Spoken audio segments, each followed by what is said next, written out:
Knox Watson. Second speaker, Ray Story. Third, Allison Chatlinka. Fourth, James Song. Fifth, Ben Schmidt. From A, speaking first, Aubrey Klain. Second, Armin Ray. Griffin Satterfield. Jake Lawrence. And Truman Pine. Ladies and gentlemen, the views expressed during this debate are those of the participants and do not necessarily reflect the official policy or position of the United States, the United States Military Academy, the Naval Academy, the Departments of the Army or the Navy, or the Department of Defense. This debate is conducted in the spirit of academic inquiry and is intended solely for educational and professional development purposes. Any references to specific policies, strategies, or operations are illustrative and should not be construed as official endorsements or statements of fact. I'd next like to introduce my colleague from Navy, Ms. Danielle Vernio-Gorman, to open the debate.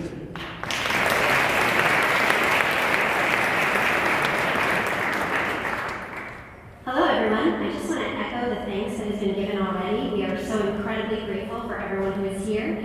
The panel is amazing and it is so wonderful to see so many excited faces here.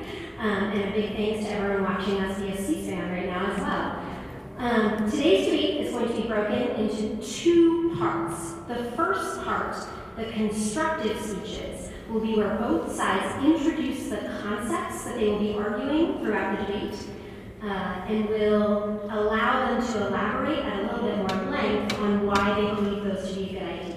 They'll also begin to answer the other side's arguments, and then there will be cross-examination periods in between where the teams can ask each other questions about their competing proposals. After that, we'll move into the rebuttal section of the debate, where the teams get to really consolidate their argumentation and make a compelling argument to the judging panel as to why you should vote for them, not the other team. And I will be back before the rebuttals to introduce that concept in a little bit more length. But for now, I'll be brief. Thank you all so much and enjoy.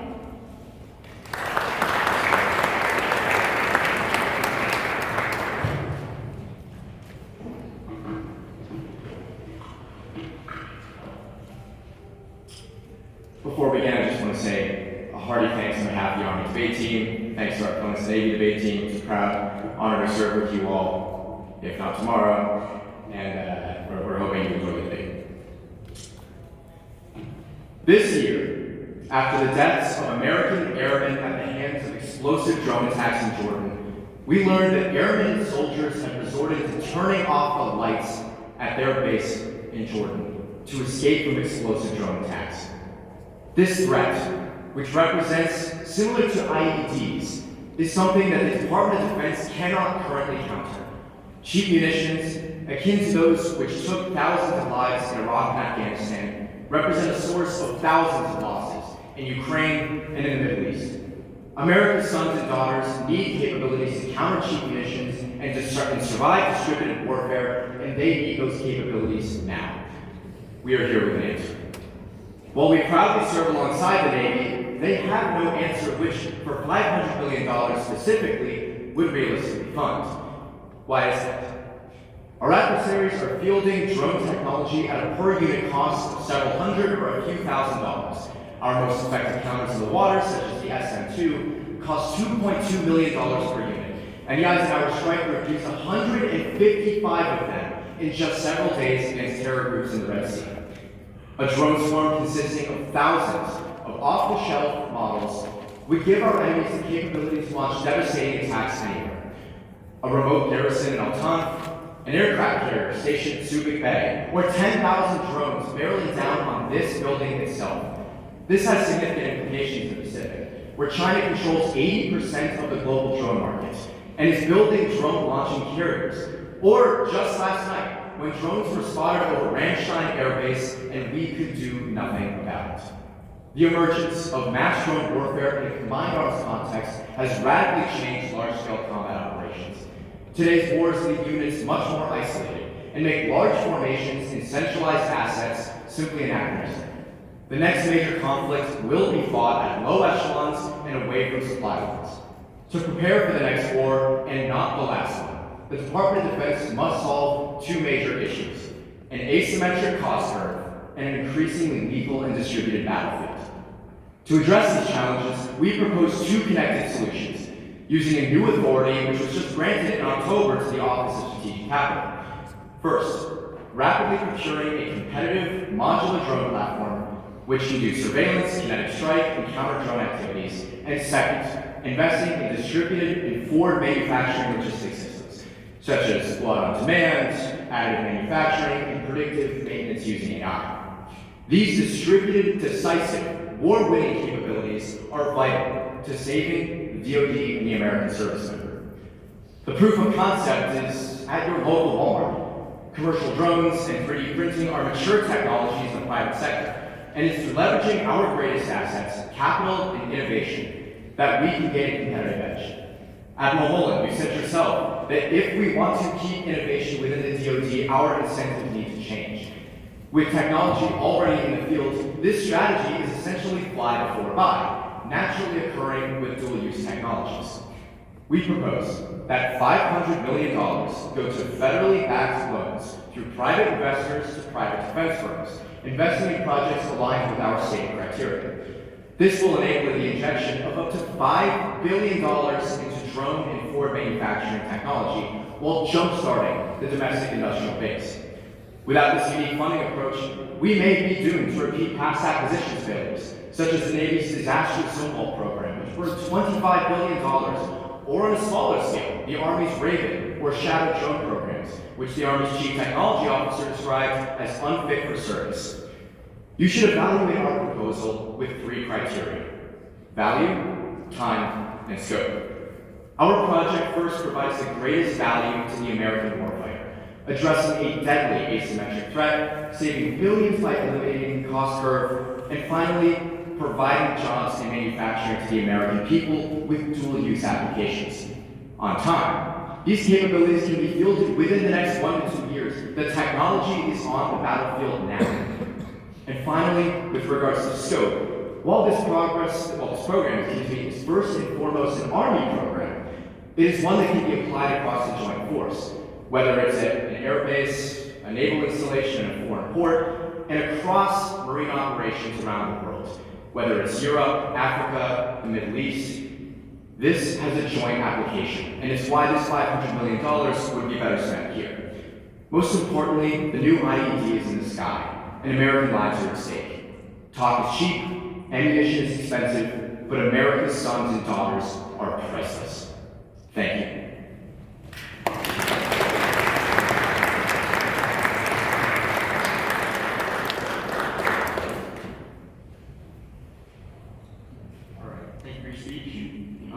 Has anyone, other than the 4 Army debaters and yourself, quantified the price of the state-of-the-art anti-drone platform? So that would be up to private manufacturing firms. Often when we contract companies, we put out a request for a proposal and look to see what bids they may offer. Now, those are up to the individual firms, which would provide those values for you. So you have no idea if $500 million will be sufficient to create a state-of-the-art drone platform? I see what you mean. So we invest $250 million in that drone platform and $250 in that forward manufacturing.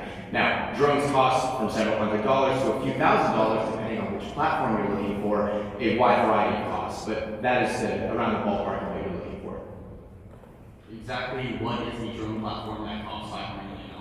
It's not $500 million. At a per unit cost, it's several hundred to a few $1,000s, but if you're looking for a total program cost, we're looking to inject $250 million. You've quantified the price of an individual drone. Our question is, you have said that you create a state-of-the-art drone platform that will be providing these cheap munitions. Who has quantified the price of that platform? I see what you mean. So if you take current firms like Anduril or Palantir, which are putting out drones, they would invest, if they took that $250 million, expanded to potentially $5 billion in those loans, a large quantity, that whatever they would be looking for your specific numbers. But $250 million is what you're investing for the American taxpayer. Sure, I'll move on. In the most recent budget for the Army acquisition chief has allocated $447 million to acquiring drone defense. Why do we need to spend $500 million more? Well, the Army's drone program specifically is allocated for $35 million for offensive drone programs. Now, the total drone program, yes, costs that much, but what we're talking about is that capability as well. And this upgrade comes through a new acquisitions pathway, and that is the federally backed loans that we're talking about. Doug Bush, in the 2025 fiscal year Army budget, has allocated $447 million for LIDS, which is a counter drone program. Why do you need $500 million? Well, again, so you're referring to a counter-drone program. What we're talking about is a modular platform that exists across the joint force. We're not just counter-drone, but offensive, surveillance, ISR. What is the difference between countering a drone and a defensive drone program? I was referring to the offensive capability as well. That's what we're talking about here. Something that's modular and can be applied defensively and offensively. Thank you.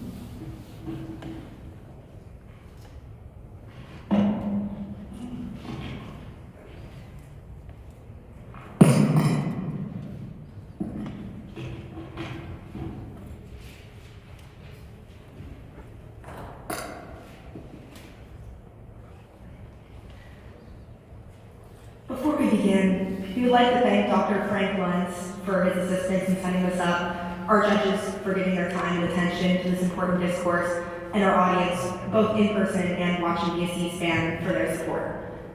The United States Naval Academy stands resolved that Congress should allocate an additional $500 million to the United States Navy, earmarked for additive forward manufacturing, most commonly done by 3D printing, of parts necessary to repair deployed ships and submarines. Now, it's crucial to understand that in a world without a strong U.S. naval power is a world riddled with the very conflicts that West Point has described.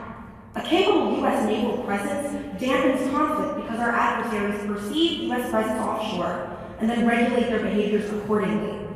While the job of our surface fleet is to be a visual reminder that we are physically near an adversary, our silent forces' job is to be always hidden, always lurking, always providing the world with nuclear deterrence through mutually assured destruction.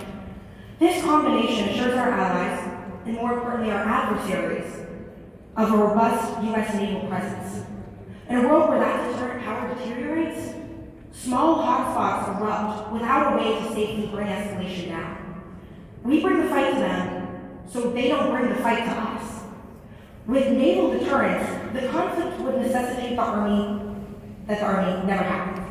If provided that $500 million would bolster that deterrence, we win this debate. The United States Navy is the best warfighting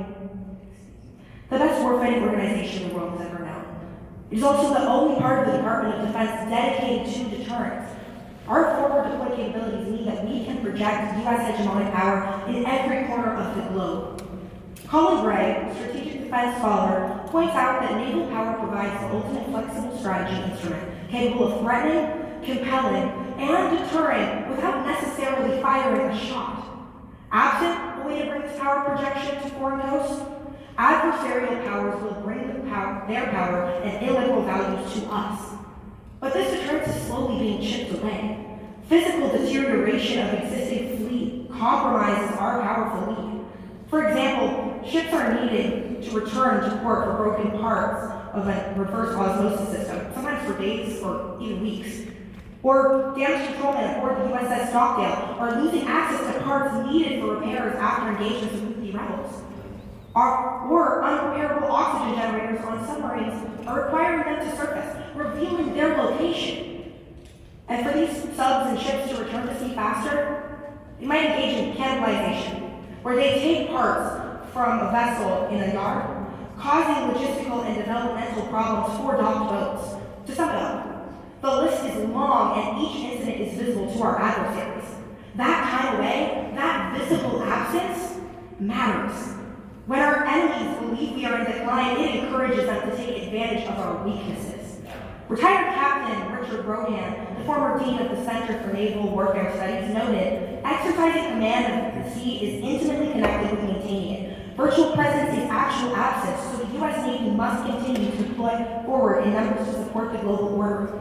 Rightly understood, the defense of Taiwan is connected to the regional exercise of command, whether or not the U.S. decides to intervene against China. Further, we are not trying to build new ships, but make our current ships usable. By utilizing additive manufacturing, we seek to restore U.S. command of the sea and make us better able to check the rise of adverse powers, particularly China. Mark Massey, Program Manager for the Naval Sea Systems Command Additive Manufacturing Integration, noted that the Navy is pressing to put more printers on board and onshore close to operational theaters. Additive manufacturing is a cheap and also critical tool for meeting maintenance schedules and improving supply chain resiliency. We understand we're not going to additively manufacture everything on our own, but there are certainly some problems we could go solve on our own if we had the viable manufacturing process. Our installation of 3D printers provides that viable process that he's referring to. According to Captain Rohan cited above, the necessity of command of the sea concept is resurfacing because of the rise of China, its global political ambitions, and its intended construction of a powerful navy. China's strategic initiatives are global, and it is developing a global naval infrastructure to back those initiatives in the future. This presents the United States with a new global naval challenge. During the Cold War, the Soviet Navy never presented a realistic challenge to the U.S. command of the sea, but today indicators are that the potential for the United States to lose command of the sea is growing. Herein lies the strategic problem that the U.S. Navy must solve, one that may provide purchase for the development of a compelling strategy. Our position is that this compelling strategy, the most approximate way to resolve command of the sea, is to shore up our existing fleet to maintain a credible deterrent via additive manufacturing. We now stand ready for cross-examination. Thank you.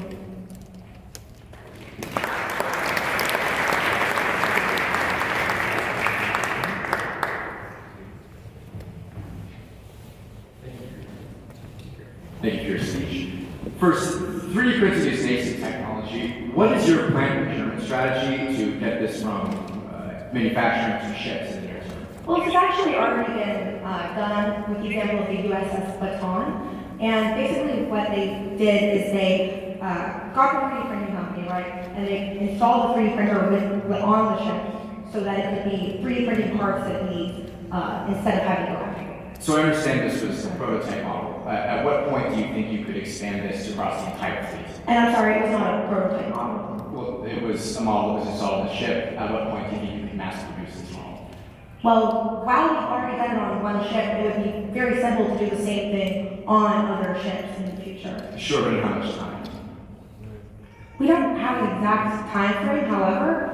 The process for putting on the USS Baton in 2022 was fairly simple and straightforward, and that could be replicated on other ships in a very short amount of time. So estimates place a Chinese potential invasion of Taiwan in 2027. Would the entire U.S. Navy be prepared with additive manufacturing by that time? Well, we wouldn't need to give it to the entire US Navy, just carrier strike groups, and you would have one 3D printer per carrier strike group, and that could print parts for other ships in the group. So one ship can prepare the entire U.S. fleet?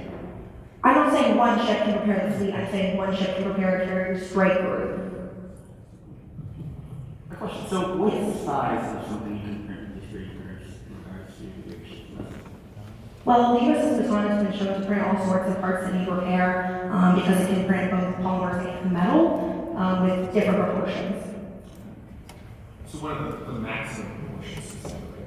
Well, that would depend on the 3D printer model, and we have various ones that we can refer to. So we have smaller ones that range from $5,000 to $10,000, including the Stratus U-Print SE Plus type.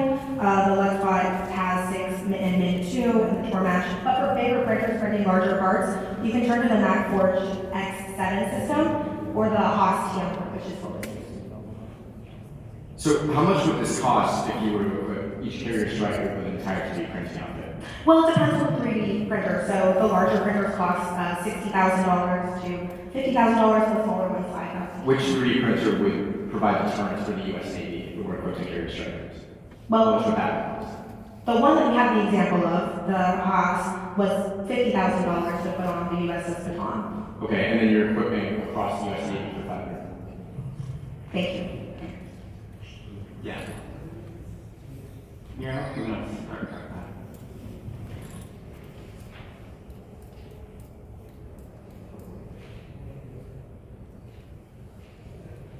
Each team has a total of 8 minutes of prep time that they can dip into throughout the debate. Army has determined to begin their prep time now. And judges, I'll take this time to remind you that your ballot is in front of you on the back side of the handout that you have there. Part of what we'll ask is that you'll rank the top 3 speakers in order of effectiveness based on how they persuade you, and then we will recognize the number 1 ranked speaker at the end of the debate. Sir.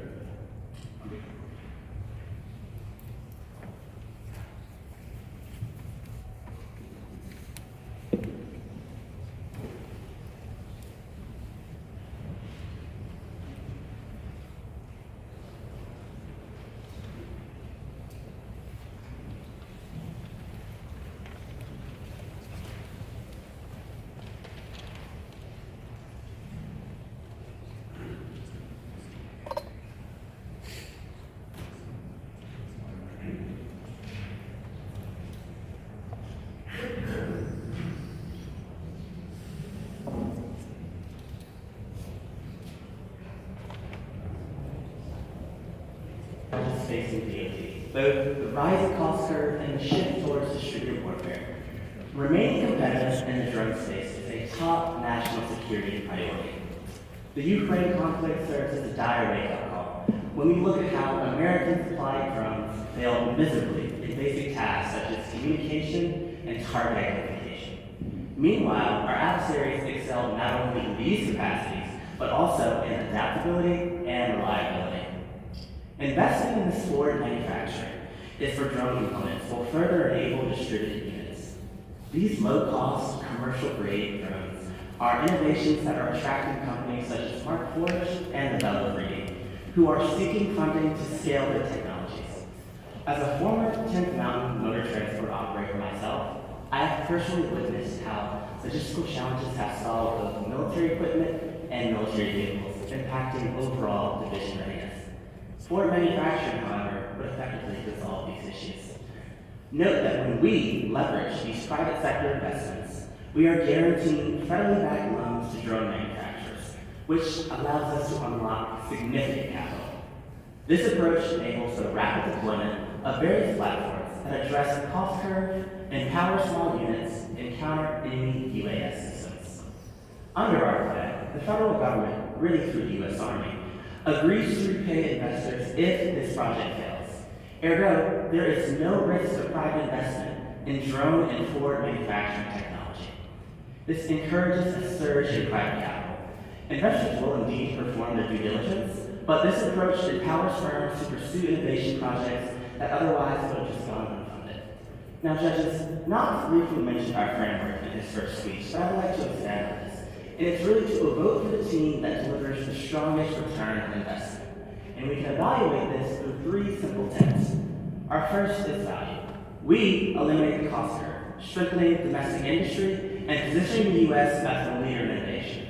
Time. When we look at our adversaries, Russia, China, Iran, they are rapidly advancing their drone technology, posing an immediate threat to global security.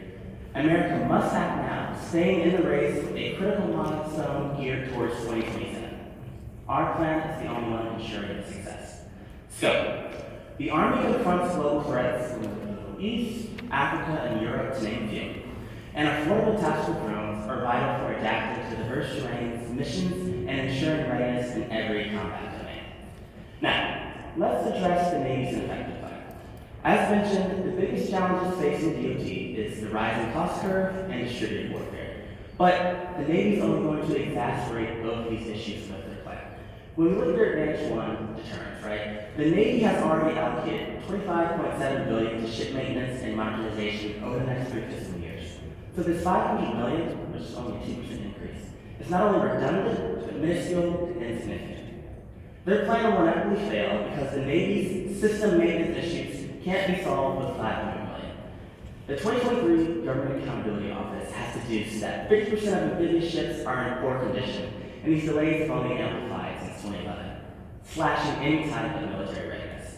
Additionally, the director, Diana Moore, who testified before Congress this past May, articulated that less than 40% of ships have completed repairs on time. Growing up, my very wise mother used to say to me all the time, when people show you who they are, believe them. This statement could not be more prevalent than today.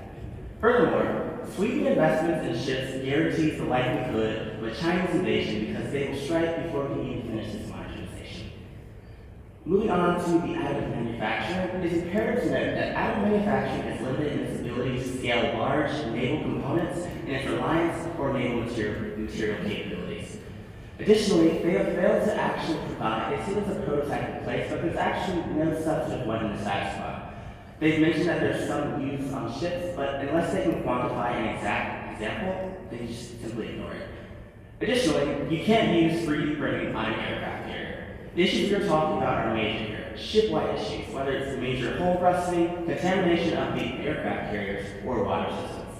The FX-20 is a large composite 3D printer, and the March Forge is a portfolio product. It has built a volume of 50 by 50 each day. So applying the framework above, it is imperative to realize that the Navy's plan slaps a band-aid on the bullet wound, failing to address the systemic issues at hand. Now judges, would you rather vote for a team who wastes taxpayer dollars and leaves critical vulnerabilities unaddressed, or vote for a team who is actually going to surge in capital and maintain global stability? And with that, I'm ready for process. Thank you. Yes. So to begin with, Yes. in what conflict scenario do you think that these drones, these manufacturing techniques would be used in, and how would you deliver these techniques to the front lines? So you were talking about your adversaries, so I outlined a few, right? We have Russia, we have China, we have Iran, but as I mentioned, we look in Ukraine, Do you envision the United States Army going to war with Russia? Just so. I mean, this is definitely a possibility. But kind of going back to answer your question, right? Like how we actually use this is the modular platforms, which allows you to really encompass a variety of different needs, whether it's reconnaissance, whether it's defense that's not solution, whether it's offense. There's a variety of platforms, and that's really what we're trying to do here. Hypothetically, let's say that this short happens. Okay. How are you going to get your drones to the front lines? Well, that's kind of the benefit here of force manufacturing. One, we look at the two things we're doing. Okay. Is there a ship involved? Is there a what? Is there a ship involved in the process of delivering your drones to the front lines? I mean, there's a variety of ways we deliver things. I think we should Is there anything besides ships? There's planes. I mean, there's donkeys. Sure. There's other options, I guess. Sure. So you I will prefer- fly I prefer using planes because they're more efficient. You know, They're- and as I planes. So you will fly a plane from the United States to Russia to drop a bunch of drones there. Oh, based off the 2023 GAO report, since 50% of your ships are not even, not ready to satisfy. That's Yeah. more of an intuitive question. Yeah, yes. You drop So- a bunch of drones in Russia, is this your one? On the sky. So yes, you were just going to drop a bunch of drones from a plane and the plane will fly back to the United States? That's a possibility. Okay. I'm confused on the question, but yes. It's the most efficient solution. Okay. The Navy, the Marine Corps, the Army, all these services have different needs. How would this joint program provide for all of them? Right, so the benefit of the modular technology is this is something that could be utilized on ships and it would really cost nothing. Just say like maintenance and training, right? But training is something we do across all forces, so there's no net disadvantage per se. And it's something that all the forces could use. The Aegis weapon system costs $1.7 billion to develop. What is the price of the system that you're trying to develop and why does it cost $250 million? So which component, right? There's two here. Any of them, how do you quantify the cost? Well, not kind of elaborate beautifully in this first speech. There's some that range from just $100 and there's some that range upwards of $1,000. So the technology that we're investing in is, going to enable this molecular or modular technology.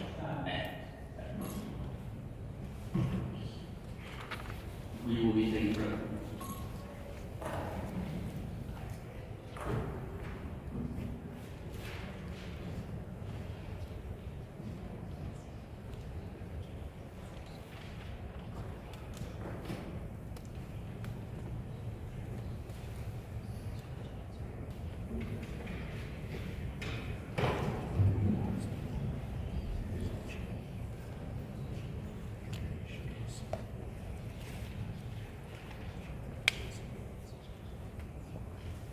The Navy's position here is that Congress should allocate an additional $500 million in funding for the United States Navy aimed at providing an onboard additive manufacturing capability to ships around the world. The benefits of additive manufacturing are that it boosts operational readiness, it increases the deployability of ships, it keeps them out of the shipyards longer, which means morale is higher and sailors are more effectively trained. It increases the survivability of ships dealing with small parts casualties, and it ends the practice of ship cannibalization. To cite specific case studies, the USS Baton permanently installed a Haas TM1 additive manufacturing unit on board in 2022. The addition of this unit was a massive success, as immediately after it was installed, it was utilized to fabricate an intricate part for a de-ballast air cruiser, a crippling casualty. Upon this smashing success, Rear Admiral Joseph Cahill, commander of the Naval Service Forces at Atlantic, stated, "The impact technology like this can have on operational readiness, particularly in combat environments, where logistic capabilities will be challenged, is critically important." In another instance, just this summer, the USS Somerset installed a similar system on board, where again, it too is utilized to effectively manufacture a fixed or an intricate part, this time with a reverse osmosis system on board, a system that provides clean drinking water for sailors. In cases such as these, where there are debilitating failures of equipment, a part can be manufactured on the spot before an order for one is even placed. To further prove the feasibility of this technology and implementation, we'll cite already existing command structures. The Naval Sea Systems Command, also known as NAVSEA, is an already functioning systems command, one that oversaw the two above case studies. The NAVSEA Apollo Lab is responsible for testing additive manufacturing and building a parts database, which they have done and continue to do. The only barrier to this is widespread use of funding. In short, the technology already exists, the labs already exist, testing is already done, compatibility is proven. The only thing missing is your vote, the incentive to do so. Now moving on to responding to my opponent's case. On the concept of deterrence, West Point has confused the idea of having a capability with that capability carrying a deterrent capacity. The Army exists at the back of a very long line of other deterrent forces that we would use first. Forces already spoken of that would bear the brunt of drone warfare. In this, I ask a larger question. In any conflict in which the Army is used, how will they transport themselves? If a conflict breaks out over Taiwan or in other spurs of the Middle East, and the Army were to be eventually used, it would rely on other branches to transport them and their equipment. Primarily, as history has shown, the Navy, the naval ships that we plan on outfitting with multi-dimensional additive manufacturing capabilities to keep them in working order for longer. If the Navy ships are dilapidated or non-functional, the Army loses a massive component of the transport capability, and the nation loses its largest deterrent capacity. I could list you the multitude of studies outlining the sole importance of the U.S. Navy in providing deterrence for the country, or I could just provide you an example. You must ask yourself, does China not seek to invade Taiwan because they learned the Army has begun developing drone warfare capabilities?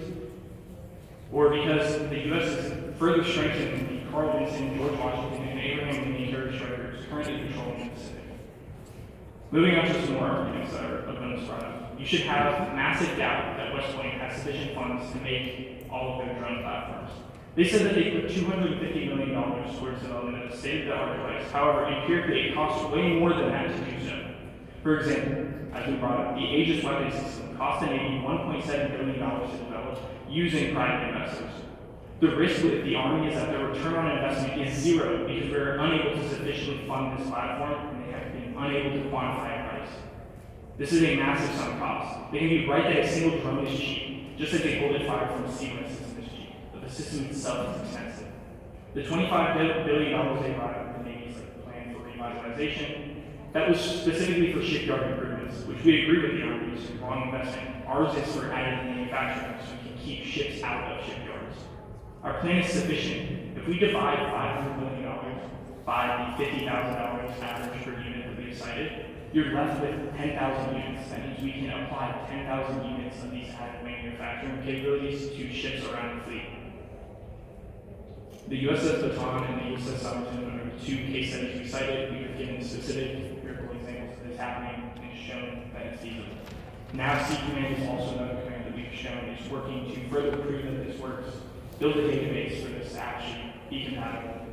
And the USS Baton, the trial run that they took, which they cited, was way too long. Took 3 months, and it reduced their time in shipyard by 95%. So this is a massive boost to the U.S.'s deterrent capability. On this other argument, again, I'm going to stop watching.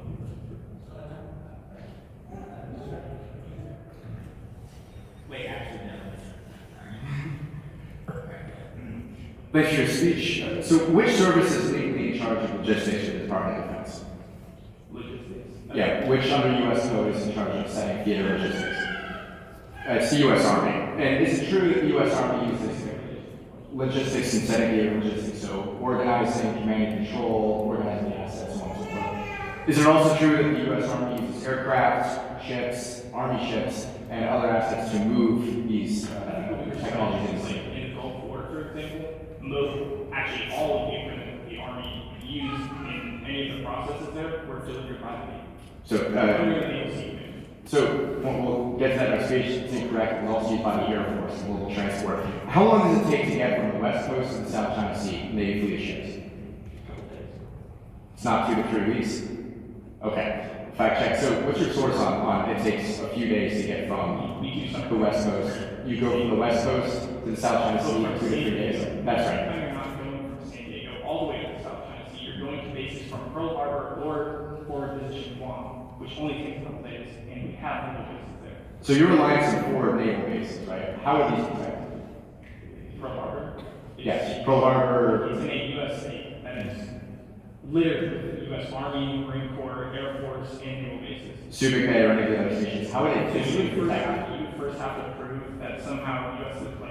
defense capabilities on bases at home are somehow insufficient and vulnerable to mass Chinese attacks. That would be saying that we're going to allow another December 7th to happen again. But it is true that whether it's in the Philippines or anywhere else in Southeast Asia, it is the U.S. Army which provides protection for the, what's it called, air defense and so on and so forth. For Is Guam. that correct? It's not correct that Patriot missiles are not What I'm blocked by air saying- defense? What I'm saying is, if it is like a Patriot missile system, it's run by the Navy, so it doesn't matter who the system, who creates the system. Thank you. So 2 quick questions just for clarification. On survivability, can you explain how this enhances the survivability of the ships that you mentioned? So if your reverse osmosis, water generator breaks on a submarine, and now you have no water and you're stuck in the middle of the ocean, and your sub is just a Next question. So can you just elaborate on the claims where you said this directly produces operational readiness? Is that kind of the same point you're trying to do?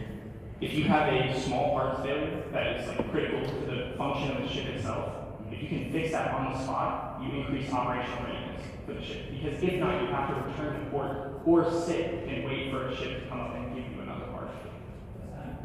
Thank you. We are not trying. Thank you.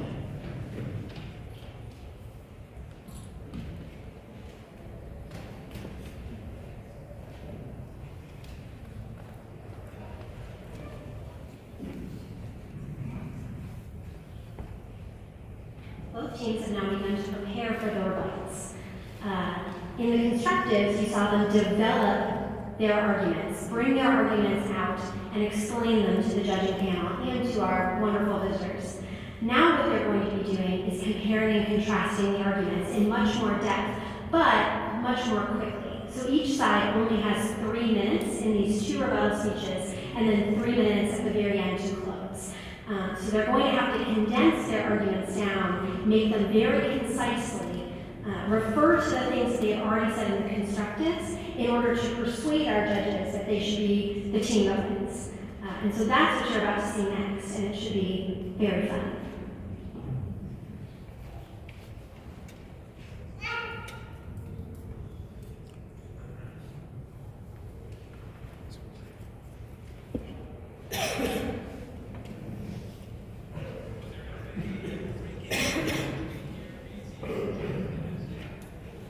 Judges, as a reminder, following the rebuttal speeches, each of you may ask each team 1 question, just one, not after each speech, for the sake of time, to clarify a point or to get additional information about one of the arguments that you see. So each team will have 30 seconds to respond to your question.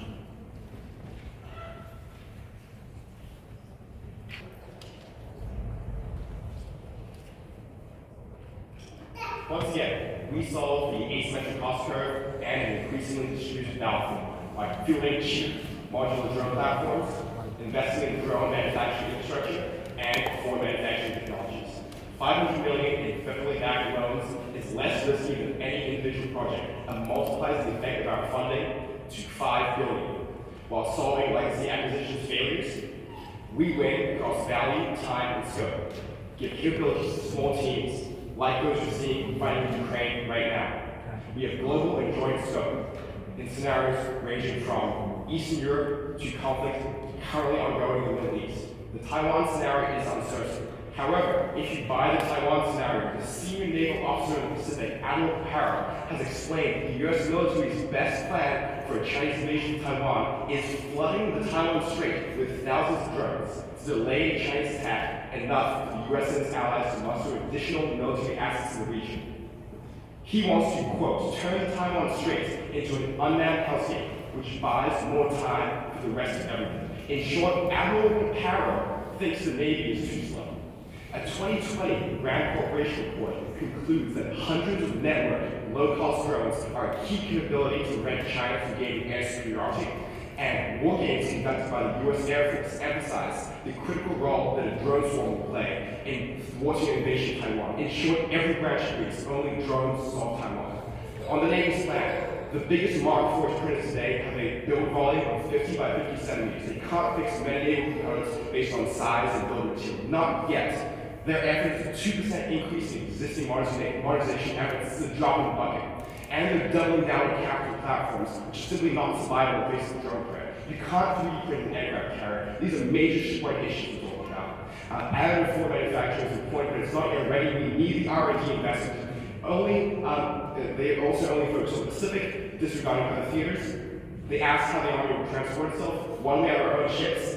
Two, fly by air, fight on ground in Europe and the Middle East. On not having enough funds, the Navy ignores out $500 million guaranteed federally backed loans, up to $5 billion. If Ukraine is in a garage to build lethal technology on a shoestring budget, U.S. agency can do the same. On existing fund allocations, again, that's an acquisition. The key differentiation here is that we change legacy acquisitions process. On ROI risk, the Navy's plan is limited to just a few contracts. However, having many firms working in tandem on this project distributes the risk. In short, if just 10% of these projects succeed, we will have a viable platform. Again, we're seeing footage out of Ukraine, drone-on-drone warfare, drones carrying other drones, drones targeting infantry, destroying American armor, including Bradley and Abrams tank systems. China has absolute dominance in this area, and if we allow this to continue, we will not catch up after the war breaks out.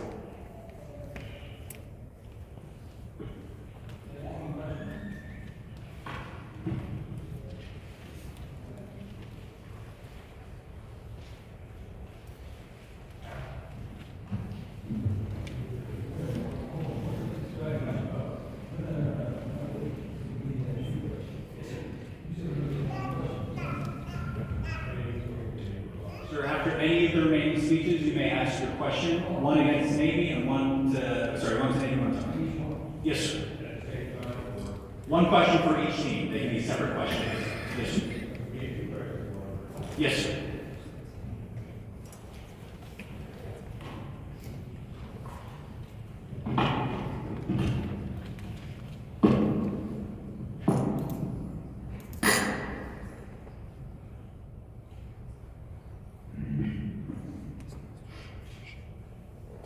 The fundamental defense of the United States and the ability to project power forward will always be the burden of the United States Navy. This is a quote from a person that I'm sure the cadets are familiar with, General Mark A. Milley, and his words continue to ring true today. Whether it is through nuclear deterrence from the Ohio-class submarines or conventional deterrence via our aircraft carriers, we are the only branch that holds this capacity to deter war.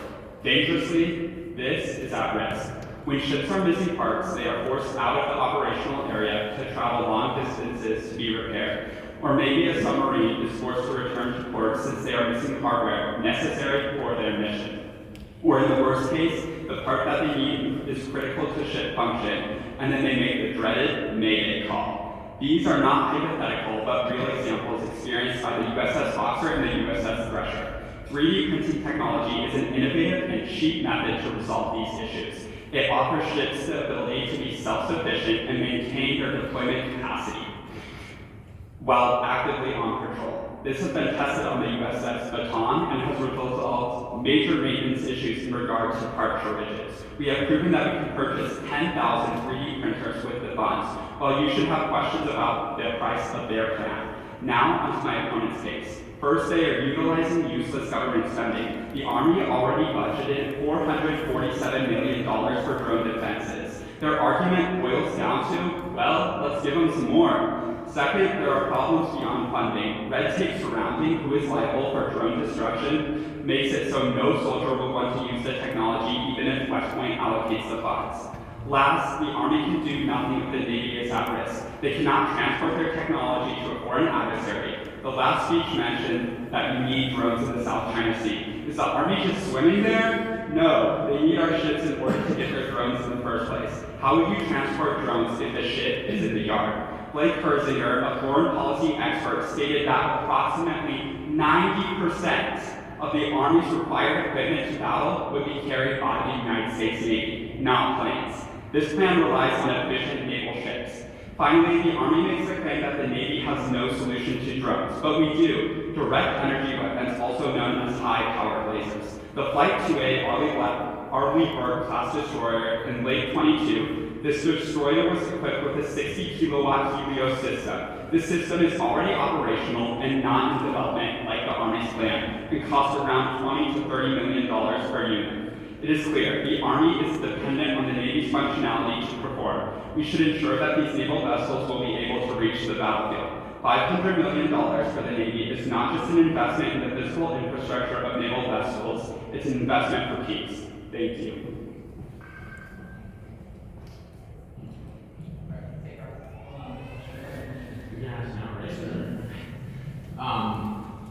So by your math that you also confirmed, 10,000 3D printers, right? Yes, sir. Where are they all? That's a lot of 3D printers. Where are they actually going to go? I think what we were trying to say with that was the actual price per unit, like fitting all the ships, is we have a lot of money left over to support them logistically. So it's not like we throw a bunch of units at the fleet. We would only manually necessary, which is much under 10,000, and the rest of the money can be used to supply them with materials and ensure that NAPS, the command for construction of these, will have enough funding to continue their training, continue their development of ship part catalogs.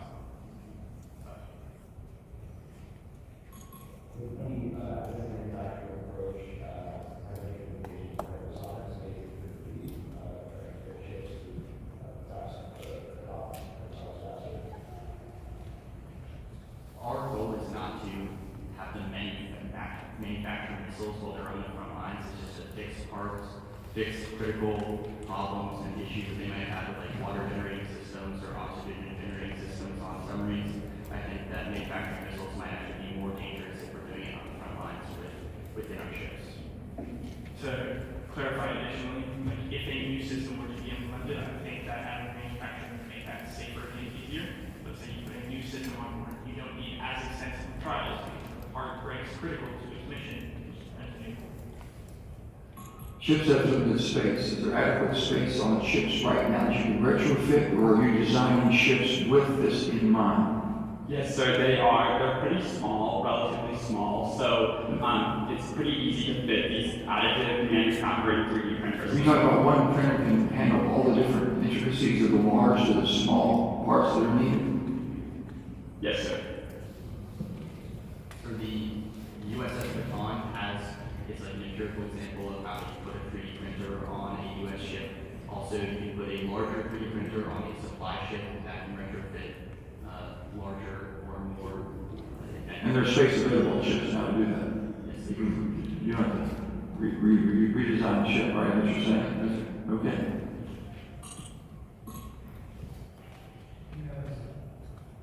Do you have a specific number of the days of operational availability that you think this would increase for the fleet? The USS Baton decreased its yard visits by 95% after they put the 3D printer on board. So 95% less days in the yard, 95% more time deployed. The Marines have been using 3D printers in the field. You might know that's the men's department of the Navy, I understand. Pretty much since what I know. I've watched them make, Humvee parts and so on. They've been doing it for a lot of years. One of the things they found was that it doesn't save money, but it does, in fact, allow them to resupply quickly. But it's not a crutch. It's a crutch. It's not a replacement limb. Are you proposing that the additional cost of making the field is offset many times fold? If it's 95% reduction in visit support, are you saying that this thing pays for itself that dramatically by uptime? And if so, why is this incremental money rather than it's already proven to save and it should have been in the NDAA years ago? In other words, why are you asking for it today if you've already proved that it saves money on an ongoing basis? It pays for itself, right? Sure, I think there are a couple parts to your question. Our first answer will be that there are massive shipyard lobbies that actually want to keep ships in the yard so they can do more repairs to them and make more frequent visits, which creates a structural disadvantage for the Navy when they want their ships to be on standby and deployable in whatever geo-strategic realm that we are in. So that provides a reason why it might not be in the NDA, because shipyard lobbies. The second part is that it will save the money for the Navy in the long run here. We're just we're a little in awe of your answer, I guess, Senator and myself. The NDAA is the request of the Department of Defense. The Admiral was very, very integral to that for years. Defense people do get involved, but the reality is that it comes from the Joint Staff. So I'll narrow my question. Are you aware of the Navy ever asking for this in the NDAA before, and if not, why not? The Navy requested $1.1 million to build the Apollo lab in Norfolk, Virginia, which is an additive manufacturing plant. Thank you.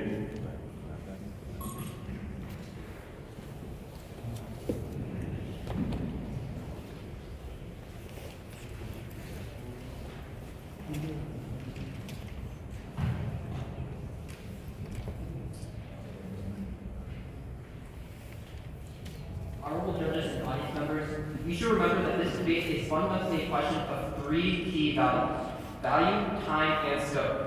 The first question is, who has the best returns for value on $500 million? We argue that's the Navy, or the Army. Navy's plan fails on this front. First, we must question why the $500 million is uniquely necessary for deterrence. We have already spent $26 billion on fleet modernization to try and fix our submerged ships. Their $500 million proposal is just 2% of this. 2%. $500 million is not even sufficient to repair a single ship, which means that you should be very skeptical of their claims that they can actually get ships out of our shipyards right now. Meanwhile, look to our plan. An allocation of $250 million will nearly double our current investment in drones, which will allow for a meaningful boom in innovation. This is fast, cheap, and the key to winning the war in Taiwan, as my partner Valentin has alluded to. Next is time. We are clearly ahead on this question as well. Our unique funding approach, one that has already been authorized by Congress to fund critical innovation projects, avoids the failure of legacy acquisition process. Instead, we leverage the newly created Office of Strategic Capital alongside the power of private investment to incentivize companies to deliver. Meanwhile, Navy has not provided a specific mechanism to get forward manufacturing onto the market. They have no timeline for when they can deliver the product, no mechanism to leverage private market investment, and no specific proposal to improve our naval deterrence. As a result, as I will reiterate, the Navy's plan will just turn into another decades-long billion-dollar project, which will never deliver. The Navy argues that our proposal will not be sufficient to solve the problem. However, as I will mention, the U.S. already has all the technology on the market to make those possible. It's just a question of putting it all together to make a viable product. This guarantees the implementation of the plan within 1 to 2 years. And if war-torn Ukrainians working in backyard laboratories can figure out how to adopt cheap drones throughout their forces, then surely the American industry can as well. Finally, the scope. This is a crucial difference between our plan and their plan. They have fundamentally misunderstood the Navy and its role in Taiwan. The Navy does not carry Army assets. Air Force C-17s, land transport, pre-positioned stocks, and commercial sea lifts do. Air transport is the most realistic solution, as Navy ships are too slow to carry supplies in an urgent conflict. In contrast, our plan will set the feeder throughout the Pacific Ocean, not just for the Army, but for the joint force. That's what we can guarantee for just $500 million, utilizing both cost-effective drones and forward manufacturing. The U.S. Army is playing a crucial supporting role in defending and enabling the continued use of our naval and air force assets against the new threat of drones, which is comparable to things like IEDs. The modular drone and forward manufacturing technology that we developed in private industry, it is key to start our supply issues and stop crucial threats around the world, which are threatening the joint force right now. This is why you must adopt the Army's proposal to adopt $250 million into this forward manufacturing and $250 million into our drones. Thank you.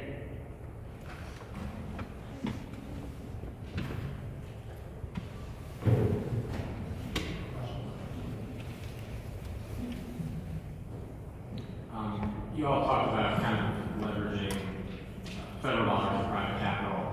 I think in any conversation I've ever had with defense tech companies, the last thing they're looking for is federally backed loans. They don't want loans.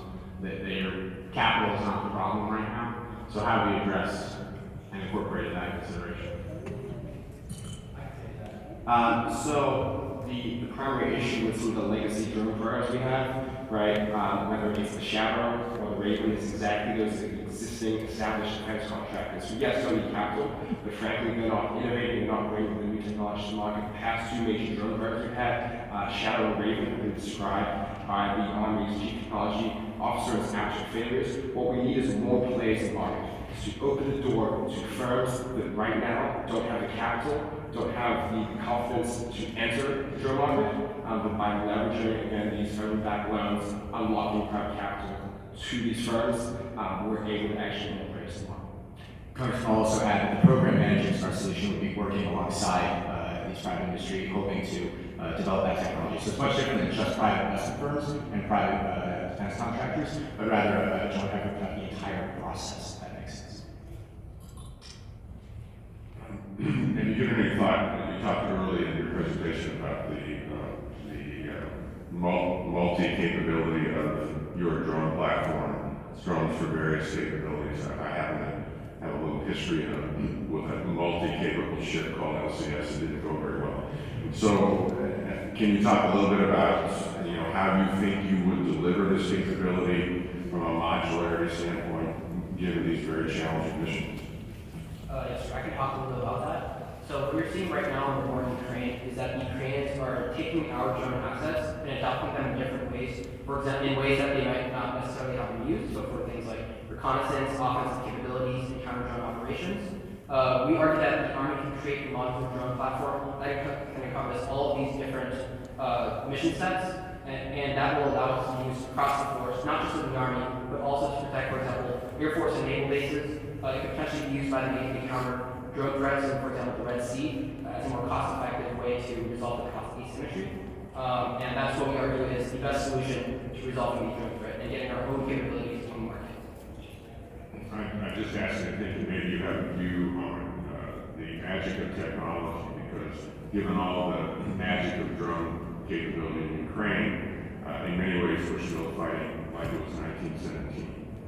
All that's to say is that it's a real challenge to bring this stuff together and have a real impact as you look at it.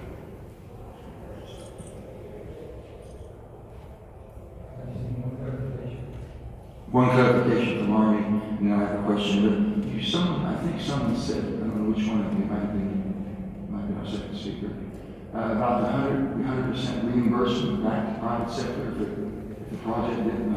Okay. So yes, sir. A good analogy is, for example, the VA loan, which has helped millions of veterans acquire ownership status. So the federal back guarantee is revoked in the case where Federal back guarantee, I don't ever heard of 100%. We've ever given a guarantee of 100% because it gives no incentive to do the job or get involved and do it right, because you can throw anything at us. So there is still a significant incentive, especially for the basics of a lot of this technology with dual use applications. Companies want to go out and make significant returns on this capital. They don't just want to lose it, right? There are also elements of due diligence from the part of the investors and the part of the Army.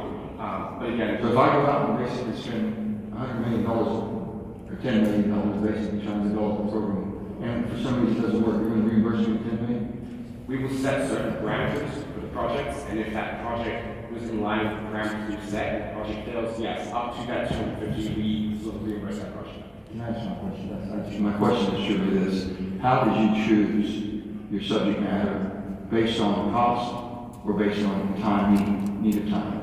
How did you all come up with the drones? So it was a bit of a mix. The fact that just in October, this new capability was given to OSC to do this program allowed us a new funding approach, but then cost for the taxpayer is the most important thing. To use a solution that is out right now and currently working, and the Ukrainians are doing this job of integration for us, allowed us to do this at a high value. Thank you. Any other questions? What sort of changes do you believe would be necessary to the Army force structure itself to properly employ the drone that you're proposing? Because nothing similar exists in inventory today. Or do you see it falling in on existing force structure?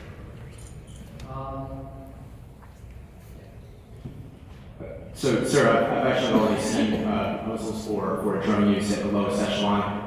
The DEVCOM commander was actually talking to West Point a few months ago about having drones integrated at a platoon level. However, that might require additional units. For example, in air defense, the Army is legally tasked with providing air defense to all installations across the DoD, and that may involve drones now more so than just Patriot missiles we've done currently. So there may be changes, but they're already being integrated. The technology just needs additional funding.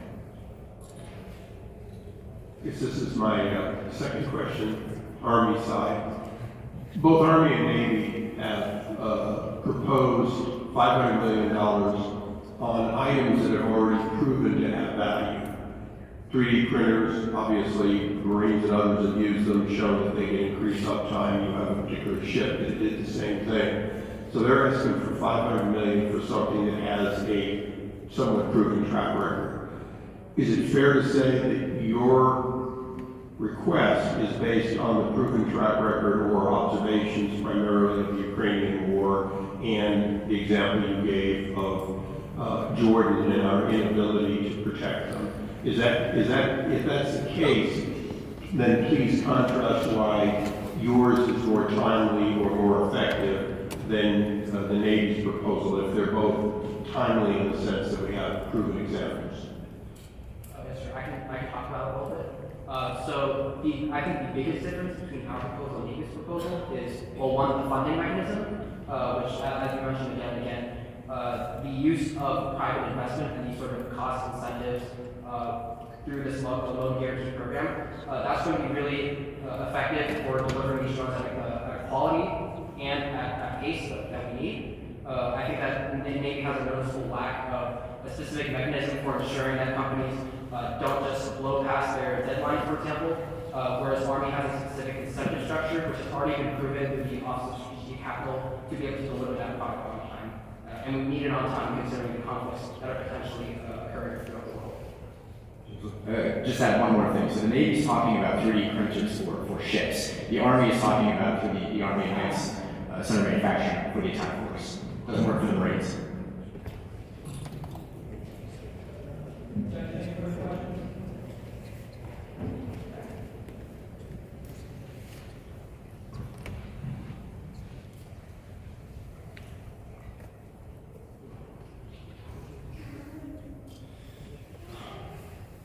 Ladies and gentlemen, 2027 is a date that has been hanging over my head, not just because it's the year that I will graduate from the Naval Academy, but because it's the date that the Chinese have set to prepare for an invasion of Taiwan. In the words of the professors Hal Brands and Michael Beckley, China's risk indicators are blinking red. However, this does not mean that war is inevitable. As my shipmates have identified, the U.S. Navy exists as a deterrent force to prevent war. But by 2027, we need to be strong enough that when the People's Liberation Army looks across the Taiwan Strait, they think twice. This, at a minimum, means having ships that are in working order. I'm sure you've all heard this story before, but the importance of this date to military spending cannot be overstated. Army has outlined a plan that might be employed in a hypothetical conflict. They say a war might spiral in Russia, but the best army to combat Russia is the Ukrainian army, not the United States army. They say a war might spiral in the Middle East, but we all know that American taxpayers would not tolerate another forever war. Ladies and gentlemen, we are not living in 2010 anymore. The Department of the Army cannot be allowed to prepare for an imaginary war while we have a very real threat in front of us. We need a plan for the world of 2027. That means we need to look at the Pacific. Between the vast open oceans and the many island chains, the Army is out of its depth.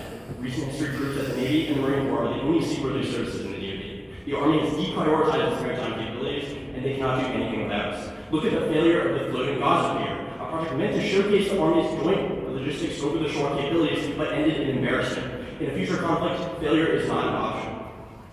An M1 Abrams main battle tank weighs 74 tons. A Bradley weighs 27.6 tons. Don't let the Army paper over these realities. There's no way to efficiently carry hardware overseas without using a ship. If you are planning for a conflict in the heart of the world's largest ocean, the needs of the Navy should come first. Our plan will keep our ships at sea for longer, which increases their visibility as a deterrent threat, and also keeps ships out of shipyards, which means that morale is higher, which is good for retention and recruitment. Moreover, Army severely underestimates the potential cost of their plan. Look to the Aegis system or the infamous F-35 Joint Strike Fighter. Because of the competing interests of all of the different forces, the development time frame stretched from months to years. Moreover, the capabilities of the Department of the Navy are not limited to ships and submarines. The United States Marine Corps provides a unique deterrent force, which, in accordance with the Commandant's Force Design 2030, is specially tailored to combat aggression in the Pacific. If you think that Army has any good ideas about drones or manufacturing, you should give the money to the Navy in order to implement these ideas in the Marine Corps. The Marine Corps cannot wait for the Army to produce a product that it must adapt to its own specific uses. In any conflict, the Marine Corps will be on the ground before the Army. The Marine Corps' organizational ethos is innovate or die, making them a perfect candidate for integrating a new technology. The American people are exhausted with forever wars that necessitate long-term deployments of soldiers overseas, but the United States may be required to rapidly and effectively destroy an invading near-peer threat. For that job, you do not need scores of soldiers, you just need a Marine.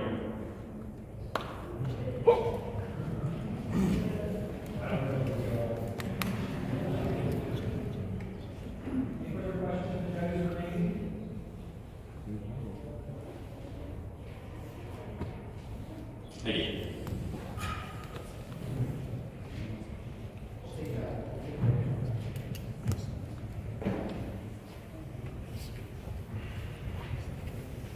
So we've entered the last portion of the street, where Cadet Schmidt and Midshipman Connor will explain to the panel why you should vote for one particular team over the other. They are going to put together the most compelling case over the course of the entire debate, integrating all of the arguments that have come before into one packaged reason for why you should vote for either the Army or for the Navy. So look for that coming up soon.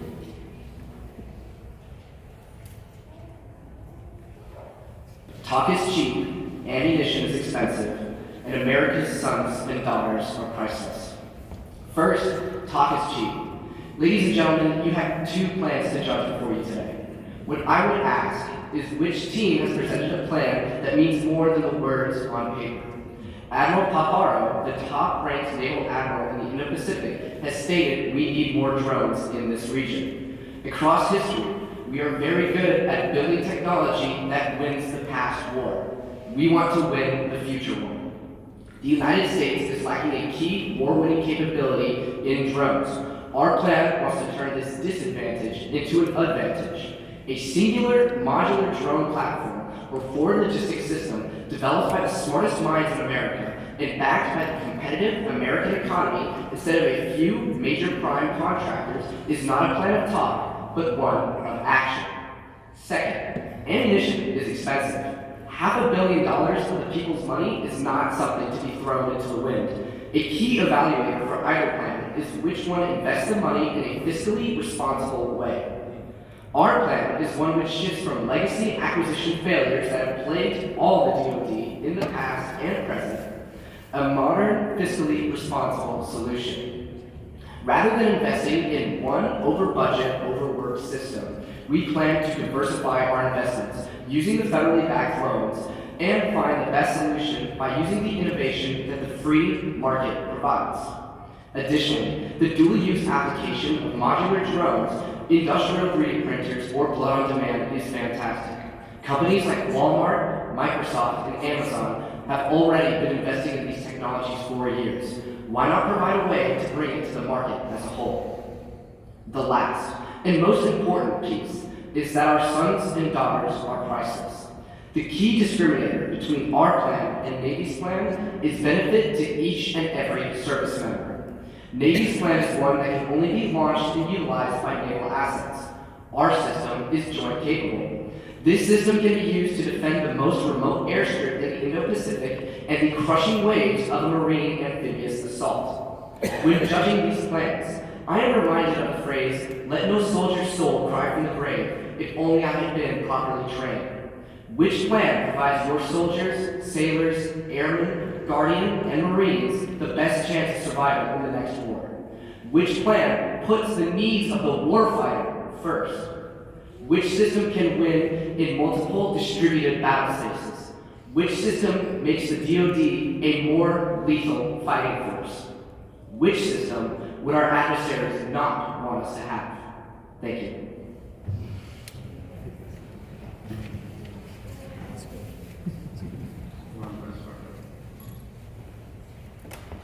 This debate. Don't miss the forest for the trees. $500 million for the Navy encapsulates all the goals for why West Point believes the money should go to the Army, but funding the Army alone cannot capture any of the benefits that we would have if you fund the Navy. The Navy is our nation's backbone for deterring conflict, something undisputed about this debate, and that's what we aim to do, deter.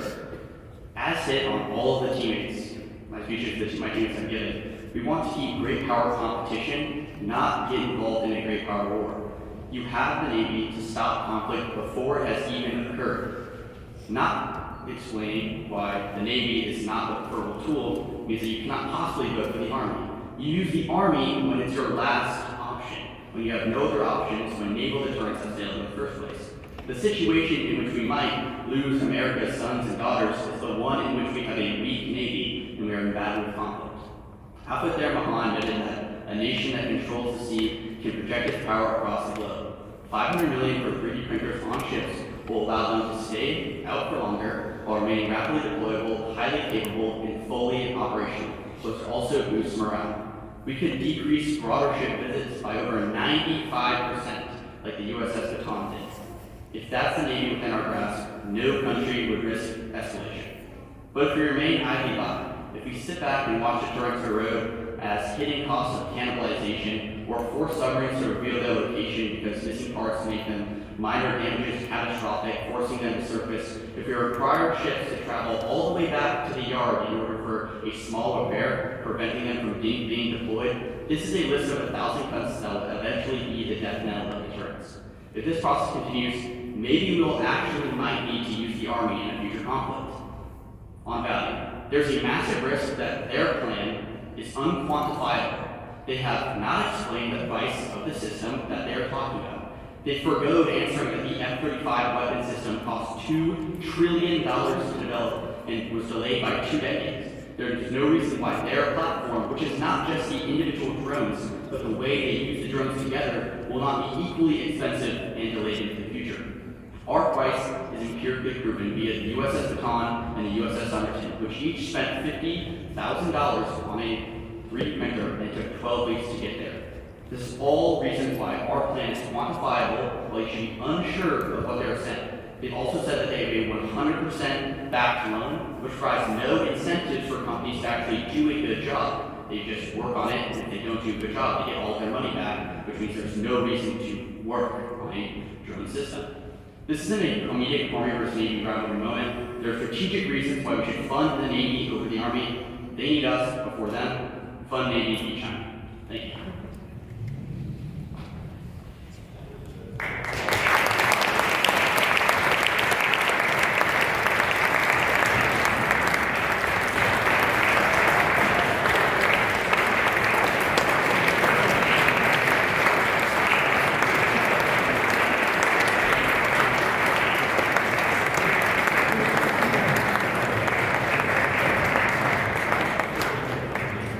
Ladies and gentlemen, the judges will now make their votes. Judges, please remember to rank the top 3 speakers. The list of speakers is in order is in your program if you need to refer to their names. If you have any final questions about the ballots, please let me know. When you complete your ballot, please ensure that you have circled the winner and fold it in half to indicate that it's complete, and I will come and collect it. Everybody got one, two? Yeah.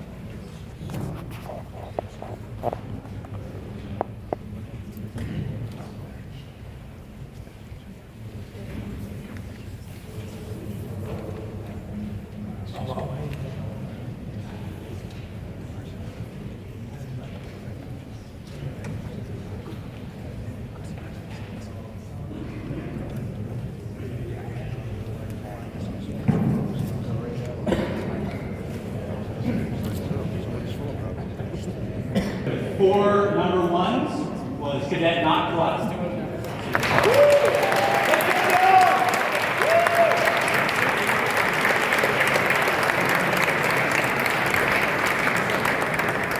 And the decision in a 4-3 split vote, Army.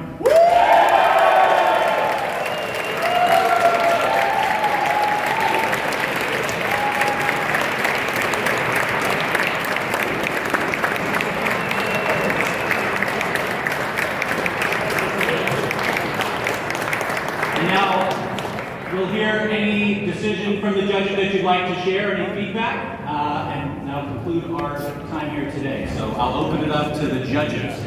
Representative Issa. Army won, congratulations. There were some missed opportunities, and I just want to kind of close.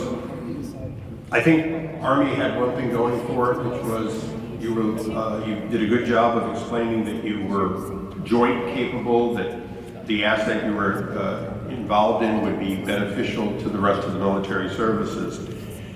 I was disappointed that you didn't mention the private sector. You didn't mention police, fire, homeland security, all the other areas that have very, very similar observation and even defense. I thought that was a missed opportunity to define an audience.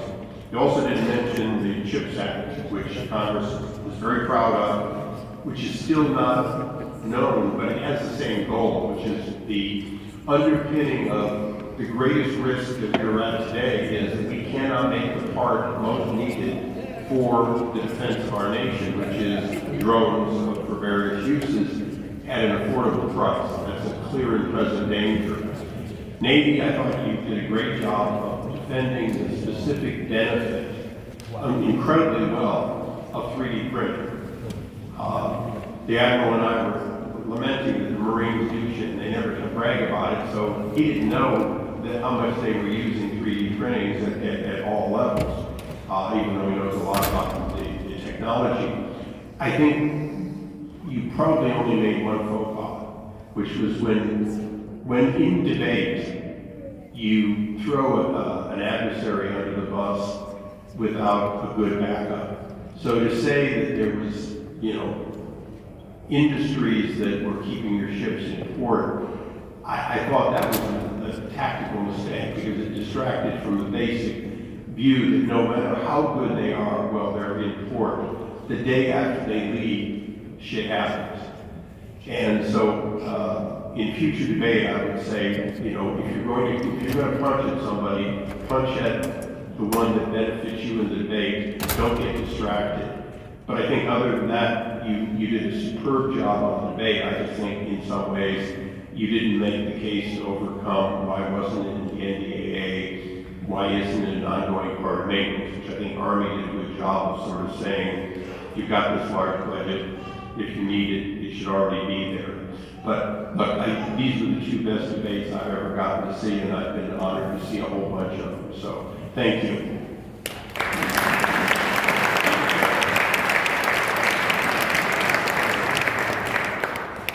Any other judges like to speak? Sir, just to lighten the mood, I would like to note for the record that I'm is wearing a Beat Army pin. And just note my concern about the impartiality of this, with great respect for Admiral Mullen. In all seriousness, super proud of you all and a really thought-provoking discussion. And I'll just say, serving on the House Armed Services Committee, we would be much better served were this the dialogue and the level of preparation and patriotism that you all brought to this. So we're really proud of you. And I'll note my bias and say tomorrow, be Navy.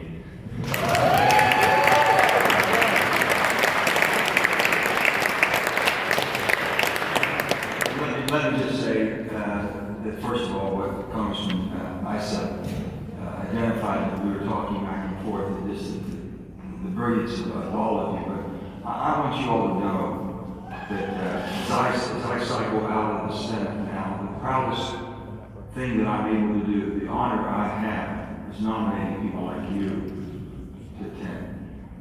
We take that extremely serious in West Virginia. We have some talented young men and women, and we have a selection committee that goes through this in great detail and trying to help each one who has a desire to serve.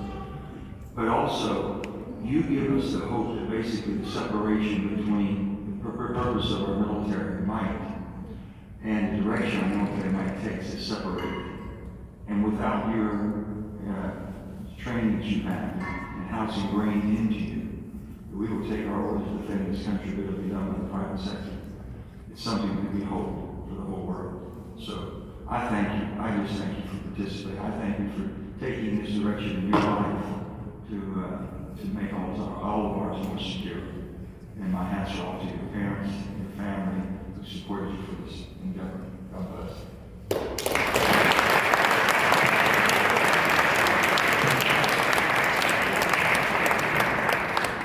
Congratulations for the entire effort.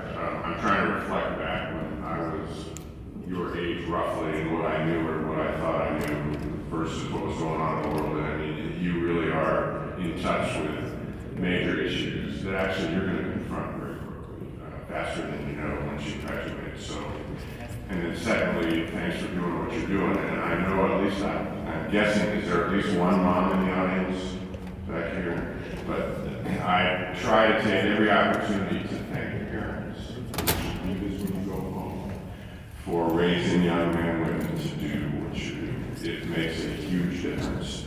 And we are, as a country, grateful to the families that support us and our country as you do as well. So I have for some time taken comfort in a very difficult time for us as a country. I take comfort that there are young people like you that are going to make a difference and somehow solve all these tough issues that we're leaving, many of us are leaving on the table. So thanks and congrats. I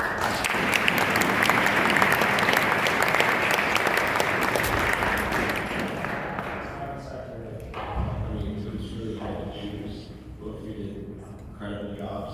Just, my feedback from my vantage point, I think on the 3D printing, a good anchor would have been how fast the Chinese Navy builds their ships versus how fast we build our ships. It could be a good anchor reference and maybe cost.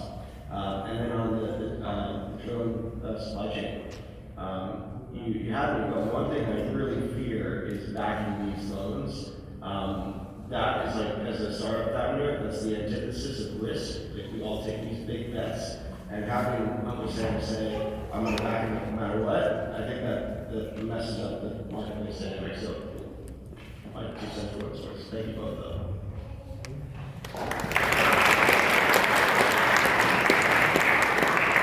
Ladies and gentlemen, thank you for your attendance today. I'd like to thank Dr. Frank Luntz for setting up the venue and for bringing together this incredible panel, along with help from other friends and family of Army and Navy debate. So thank you both very much. Thank you one more time for our exceptional panel for volunteering your priceless time for us today. Thank you all for your attendance. Go Army, be